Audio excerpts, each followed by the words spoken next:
Hey guys, welcome back to another week of reading Holes. When we left, remember, now there's kind of like two storylines going on. One has Stanley in it, and in Stanley's storyline, Mr. Sir got hurt, and remember she smacked him with the nail polish, and he went to fill up Stanley's canteen but didn't fill it up. He let the water drain right next to it. And on the other storyline, we're talking about Kate Barlow, and remember the man Sam who sold the onions in town, who everybody went to when they were sick. He and Kate started kissing and people did not like it. All right, let's pick up at chapter 26. We are on Kate's story now. There was no telephones, but word spread quickly through the small town. By the end of the day, everybody in Green Lake had heard that the school teacher had kissed the onion picker. No, not one child showed up for school the next morning. Miss Catherine sat alone in the schoolroom and wondered if she had lost track of the day of the week. Perhaps it was Saturday. It wouldn't have surprised her. Her brain and heart had been spinning ever since Sam kissed her. She heard a noise outside the door, then suddenly a mob of men and women came storming into the school building. They were led by Trout Walker. "There she is," Trout shouted. "The devil woman!" The mob was turning over desks and ripping down bulletin boards. "She's been poisoning your child's brains with books," Trout declared.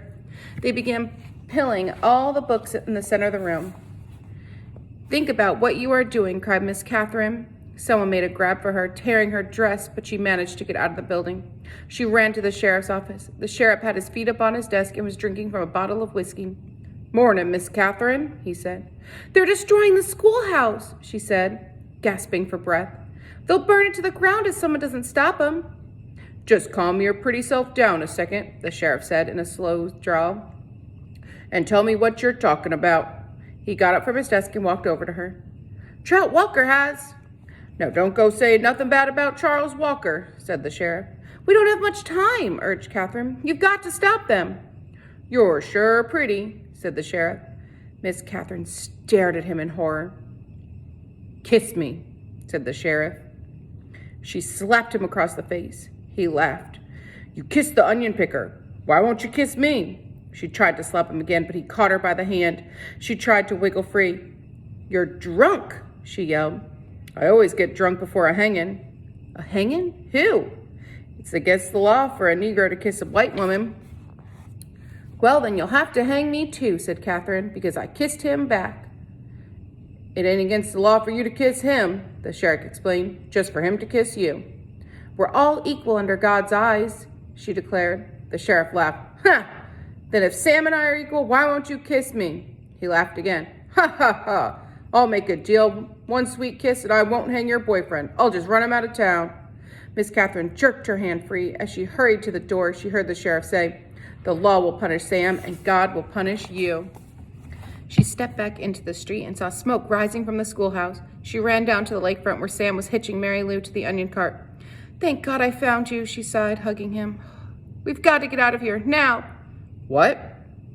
"Someone must have seen us kissing yesterday," she said. "They set fire to the schoolhouse. The sheriff said he's going to hang you." Sam hesitated for a moment, as if he couldn't quite believe it. He didn't want to believe it. "Come on, Mary Lou." "We have to leave Mary Lou behind," said Catherine. Sam stared at her a moment.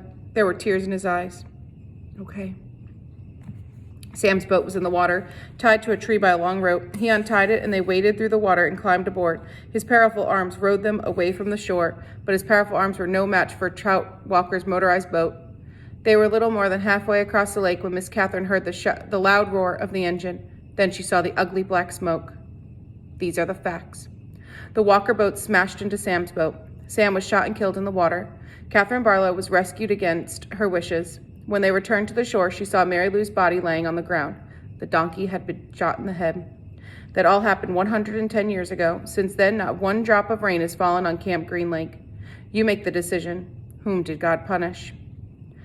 3 days after Sam's death, Miss Catherine shot the sheriff while he was sitting in the chair drinking a cup of coffee. Then she carefully applied a fresh coat of red lipstick and gave him the kiss he had asked for. For the next 20 years, Kissing Kate Barlow was one of the most feared outlaws in all the West. that is it for chapter 26. Let's pick up tomorrow and see what happens.